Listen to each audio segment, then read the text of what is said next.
Камера идет. Владимир Владимирович, у нас есть традиционный вопрос. Скажите, когда вы вообще впервые услышали фамилию Ельцин?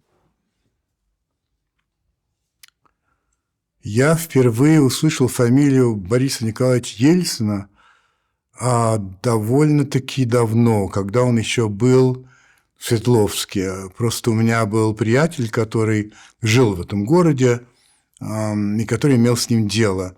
Это было еще в то время, когда никому в голову не могло прийти, что это будущий президент страны. А вы помните его первое появление в Москве, когда он перебрался из Свердловска и стал современным языком мэром столицы? Я очень хорошо помню, когда Борис Николаевич, когда его перевели в Москву, когда он стал первым секретарем Московского комитета партии. Опять же, я о нем знал, потому что у меня был довольно близкий друг, фотограф, который его снимал, и который рассказывал о том, как он себя ведет. Вот. А потом уже я с ним познакомился лично. Это уже когда он был в опале. Это был конец 80-х годов, когда он баллотировался в Президиум Верховного Совета Российской Федерации.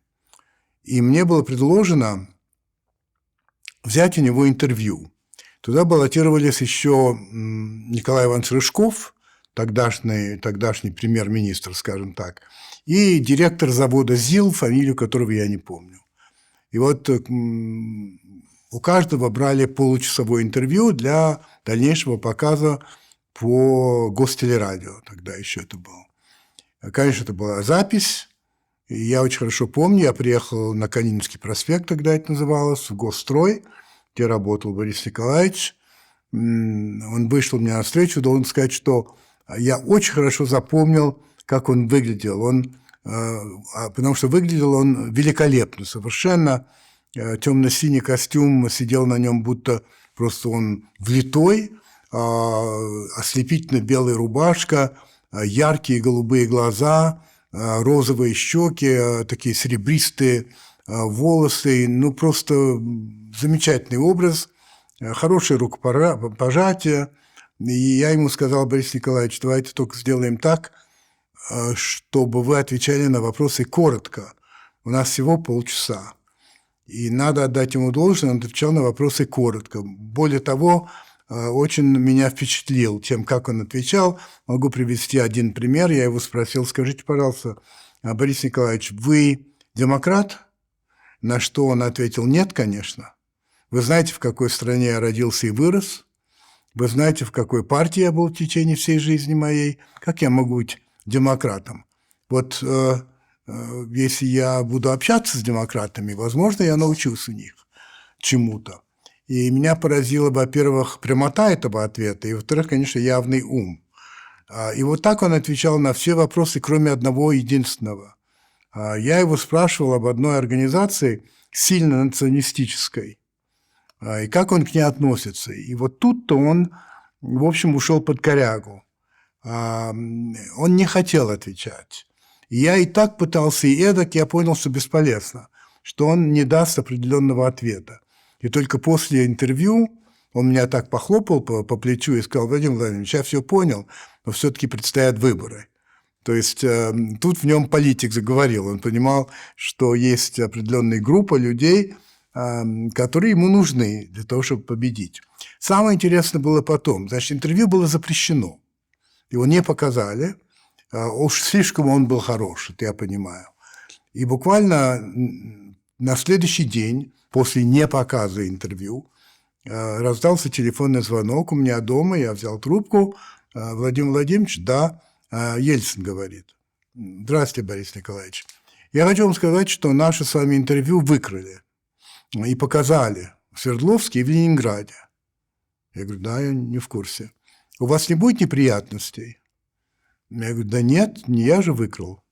Ну, имейте в виду, если что, вы мне позвоните, я вас прикрою.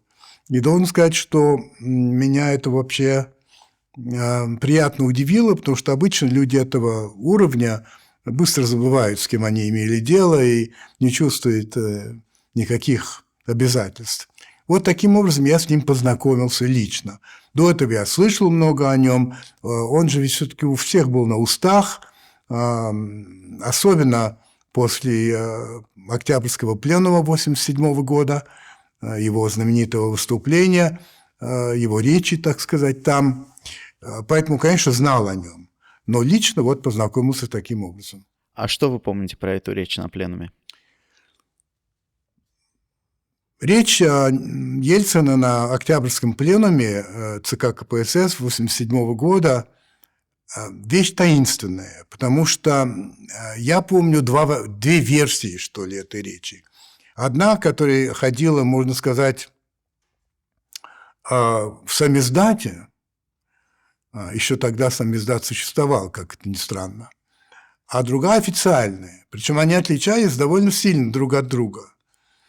А потом я выяснил, что первая, которая ходила в самиздате, хлесткая, сильная, значит, приписал себе тогдашний министр печати Полторанин. Будто он написал, потому что Борис Николаевич, как он говорит, был плохим оратором и вообще написать такую речь не мог, и что он для него это написал. Поэтому я до сих пор не знаю, это речь Ельцина или это речь Полторанина, которую читал Ельцин.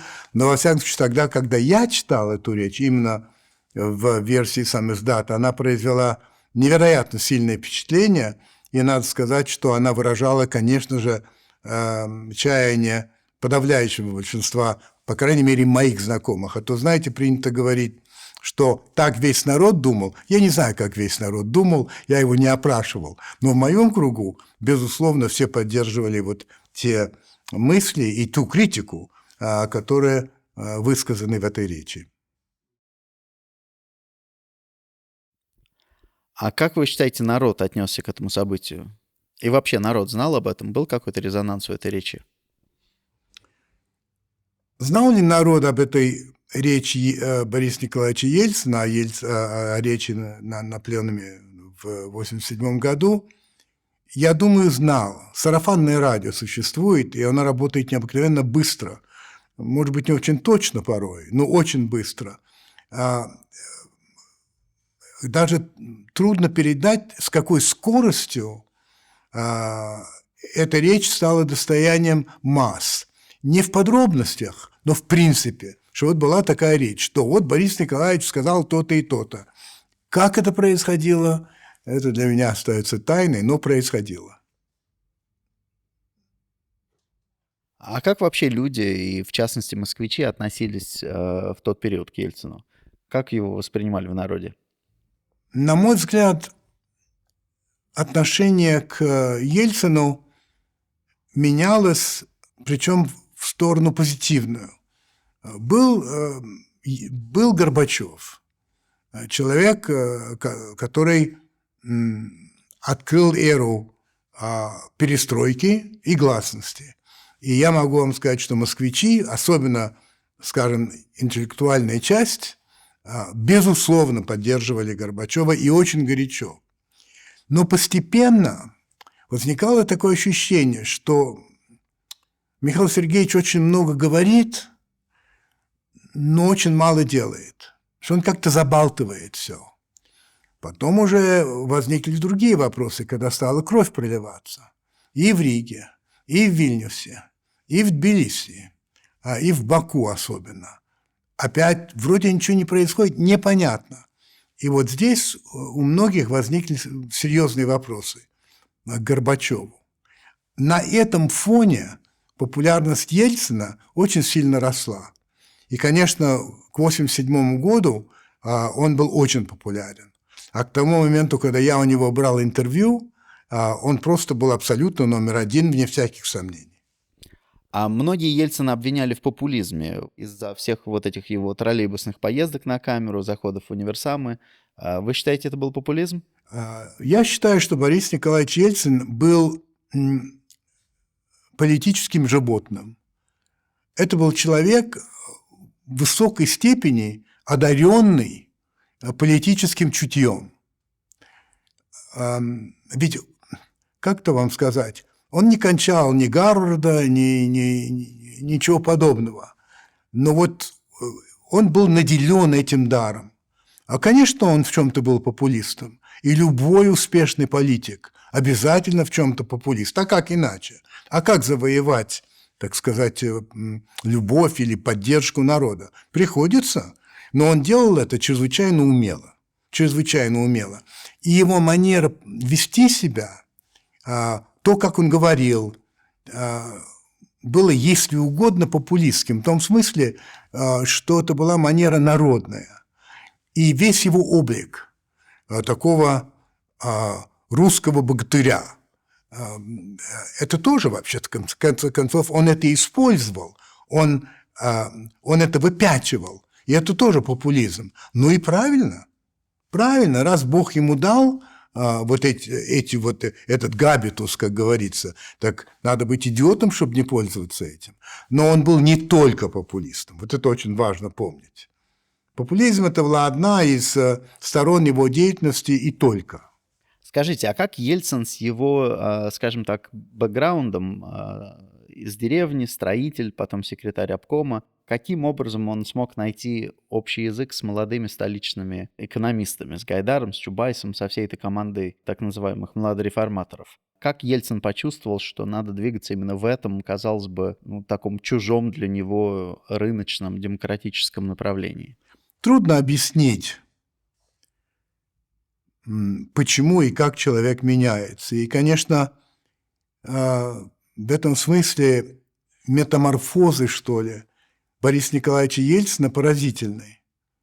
На самом деле это был как бы представитель простого народа. Я не очень люблю это «простой». А что значит «простой», «непростой»? Но в то же время, когда я это говорю, я полагаю, что подавляющее большинство людей понимают, что я имею в виду. И вот из этого простого вышел совсем непростой. Совсем непростой. В нем сохранялись какие-то народные черты, скажем, народная хитрость. Конечно, он был хитер. Иногда поведенческие вещи. Но ведь природный ум был у этого человека. И я хотел бы отослать вас, скажем, к такому человеку, как, не сравнивая, но к такому человеку, как, например, Сталин, из простых, или Хрущев, из простых, но которые благодаря определенным обстоятельствам оказались людьми, которые могли разговаривать с кем угодно. Это природный ум, и это талант. И это талант. Я допускаю, что могли бы так обстоятельства сложиться, что никогда бы это не раскрылось. Он как был бы секретарем обкома, так он и был бы секретарем обкома. С матом, шматом и так далее. Так случилось. И вот, знаете, у древних римлян было такое выражение «carpe diem», «лови день». Судьба все время предлагает нам варианты. На. Мы, как правило, не, уж как-то опасно. Так вот он поймал. Он поймал за хвост эту жар-птицу, и она его вынесла вот на этот гребень, так сказать. Давайте про телевидение теперь немножко поговорим. Страна поменялась, поменялась пресса, поменялось телевидение. Расскажите немножко про развитие вот этого нового постсоветского российского телевидения в начале 90-х и чем оно отличалось от советского. На самом деле телевидение начало меняться все-таки при Горбачеве. Все-таки такие программы, как «Взгляд», это при Горбачеве, и вся страна их смотрела. Такие программы, как ТСН, такие программы, как «12-й этаж», это все при Горбачеве.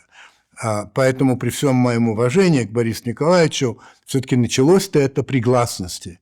И, кстати говоря, телемосты, к которым я имею непосредственное отношение, это, кстати, первая гласность на телевидении, и это, конечно же, благодаря Горбачеву и благодаря Яковлеву, которые сказали, это надо дать в эфир, потому что вообще так бы никогда не дали. Так что это надо просто иметь в виду.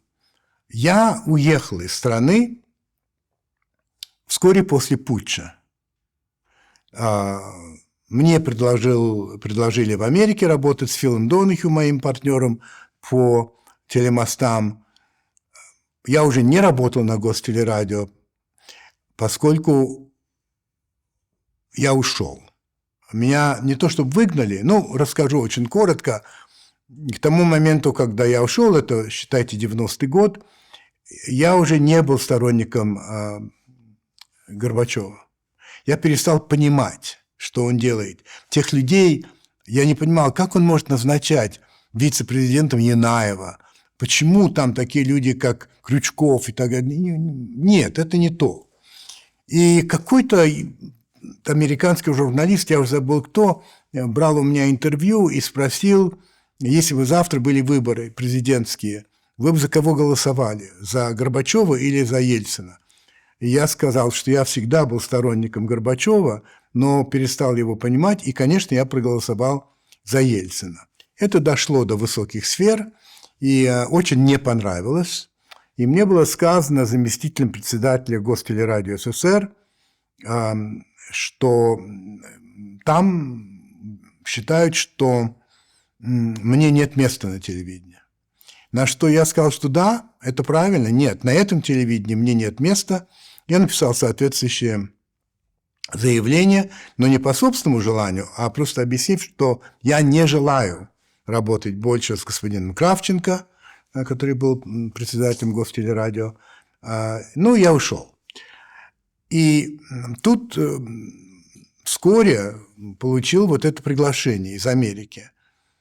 И был путч, и мне оборвали телефон из Америки, из Англии, из Франции. И я очень боялся что-либо говорить, потому что я понимал, что победили-то реакционеры. У них армия, у них КГБ, у них правительство, Горбачев удален. Все.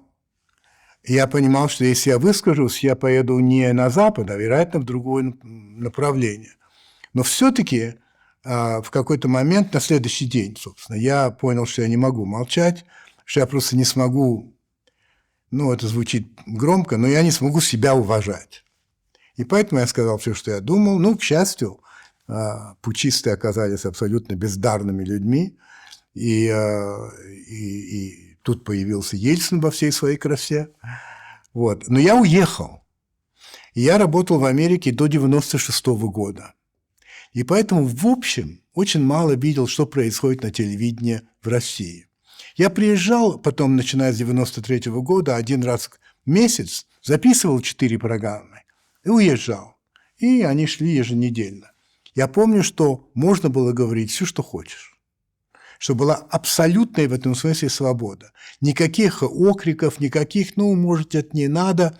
То есть это было более свободное телевидение, чем, скажем, в Америке. В Америке нашу программу закрыли, в конце концов, из-за политических соображений. А однажды чуть не закрыли из-за рекламных, когда мы с Филом Донахью высказали критику в адрес американских автомобилей, и компания General Motors, крупнейшая по производству автомобилей, сняла свою рекламу. И нам было сказано: вы что? Вы соображаете? Нет? Как это можно? И так далее. Да? Вот здесь, вот в эти годы, все было совсем по-другому. Но я вернулся в конце 1996 года. И постепенно у меня стало складываться впечатление, что Борис Николаевич не контролирует ситуацию. А контролирует ситуацию на телевидении, скажем, Борис Абрамович Березовский или там Владимир Александрович, как же его фамилию, Гусинский. Вот. И что они начинают играть в политику. Они используют телевидение для своих политических целей. Это уже другое телевидение. Свободное – это свободное. То есть, да, можно критиковать Ельцина. Но, например, когда его популярность сильно была уже низкой, скажем, в 1995 году, а предстояли выборы 1996 года, я знаю совершенно точно, что в Давосе на Всемирном экономическом форуме собрались и Гусинский, и Березовский, и целый ряд других наших олигархов, скажем так, и приняли решение, что нельзя допустить, чтобы коммунисты вернулись. А у Геннадия Андреевича Зюганова был высокий рейтинг, и его надо мочить. А рейтинг Ельцина, который был порядка 5%, надо поднять. И этим занялись. И да, добились. Добились того, что вообще не пустили Зюганова вообще на телевизор. Действительно добились того, что его рейтинг резко упал. Действительно добились того, что рейтинг Ельцина сильно поднялся. Но при этом забыли о том, что перестали быть журналистами, что стали пропагандистами. Они тогда прогнулись. Ведь кто этим занимался? Журналисты. Решения-то принимали одни, а исполнители-то были другие. И я считаю, что падение российской журналистики началось тогда, когда пошли на этот компромисс. Я очень хорошо понимаю аргумент, что нельзя пускать Зюганова, но надо было это делать по-другому, а не просто действительно мочить его. Вот так что дальнейшее развитие российского телевидения уже не свободное, потому что это, я повторяю, это контроль владельца или владельцев. Потом, когда этих владельцев не стало, а это телевидение стало государственным, напрямую, как бы ГТРК, или государственным опосредованно, как ныне называется Первый канал, а еще был ОРТ, тогда уже контроль государственный, прямой, и, конечно же, вопрос свободы печати, как-то тихо отпал. Давайте вернемся тогда вот в те свободные 92-93 годы, когда, по вашим словам, была все-таки какая-то журналистика. Да, была. Чем та журналистика отличалась от советской? Я утверждаю, что вообще в Советском Союзе не было журналистики. Вообще, как называли журналистов в советское время? Солдат идеологического фронта. А что делает солдат? Он получает приказ, и он его выполняет. И если он выполняет хорошо, он получает поощрение, может быть, медаль, может быть, орден, повышение в чине, и может даже дослужиться до генерала. Но все равно он солдат. И его задача разъяснять и продвигать политику партии и правительства. Я очень хорошо это помню. А в чем? Какая журналистика? Нет, были люди, которые блестяще владели пером, блестяще владели словом, но это были не журналисты, это были пропагандисты высокого уровня. Скажем, такой человек, как Александр Евгеньевич Бовин. Блестящий просто, но все равно пропагандист, а не журналист. И в этом, пожалуй, принципиальнейшее и важнейшее отличие того, что происходило в советское время, и того, что происходило уже в постсоветское время, когда была журналистика, когда перед журналистом ставилась только одна и главная задача – дай информацию, дай честную, широкую, насколько ты можешь как человек, объективную информацию. И это, конечно, для людей, работающих в этой профессии, была колоссальная радость. И более того, можно было гордиться тем, что ты журналист. В те годы сказать «я журналист» это было, сильно, в отличие от того, что потом случилось. Но вот этот короткий довольно период, я бы сказал, 92-й, 95-й, 96-й, вот что-то вот так, да, была настоящая журналистика в России. Такая журналистика, которой можно было позавидовать. Многие говорят, что Ельцин очень любил прессу и журналистов, потому что именно благодаря прессе он в 80-е годы оказался на гребне волны. И поэтому он никогда прессу не трогал, потому что он видел ее своим союзником. Вы думаете, это так? Или просто на тот момент у правительства не было уже политических рычагов или политической воли, чтобы эту неугодную прессу как-то зажимать и контролировать? У меня есть твердое убеждение, что Борис Николаевич Ельцин опять-таки по чутью понимал, что ему и его задумкам выгодно, чтобы была свободные СМИ, даже включая резкую критику в его адрес. Кстати, это проявление демократического взгляда. Некоторые говорят, он просто был толстокожий, мол, не царево это дело. Он был не толстокожим совсем. И он умел обижаться, и помнить зло, и платить за это. Но вот я еще раз говорю, абсолютно убежден, что, во-первых, он, конечно же, был заинтересован в том, какой будет Россия. Он ее любил, и он чувствовал, что свобода печати, свобода СМИ – вещь позитивная для страны. Он, конечно, обладал достаточной властью, чтобы что-то прикрыть, закрыть. Это вообще не фокус. В России тем более. Я, кстати, несколько лет назад был дома у Фила Донахью, вот в этой его гигантской двухэтажной квартире на 5-й авеню, и мы с ним очень долго про вас разговаривали. Это было, когда мы снимали с ним интервью для вашего проекта, для «Одноэтажной Америки». Да. Это наша группа снимала тогда. Да. Я помню, да. Хорошо, спасибо большое. А можно мы тогда переставимся в вертикальный формат Конечно. и почитаем Конституцию? Хорошо.